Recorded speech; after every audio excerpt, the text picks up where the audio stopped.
ťažko nachádza. Zrejme na to trošku dopláca aj kašteľ Dolné.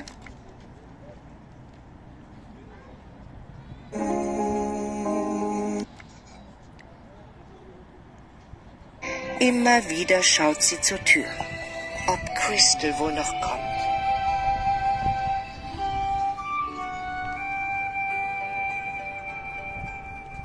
Der Hauptgang Risotto mit Safrancreme wird serviert.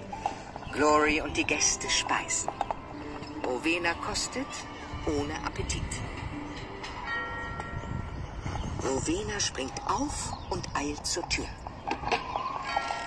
Doch es ist nur der Wind, der die Türglocke schwingen lässt. Rowena kehrt zurück und setzt sich wieder neben Glory. Es will keine rechte Stimmung aufkommen. Sogar Diva, die sonst nicht um Worte verlegen ist, schweigt. Glory versucht sein Bestes.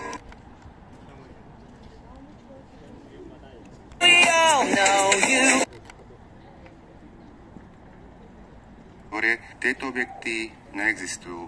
Boli postupné po roku 1945 až niekedy do roku 1952-53 siahajú záznamy, keď boli postupne zbúrané a bohužiaľ na ich mieste sa už žiadne stopy na tú najskorejšiu éru v dejinách kaštieľa nenachádzajú.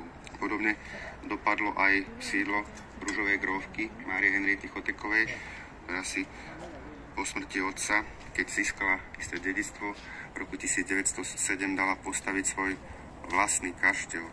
Ľudia ho označovali ako Horný kašteľ a to bolo jej kráľovstvo, kde sa naozaj bez nejakých rušivých vplyvov mohla venovať tej svojej ružiarskej vášni.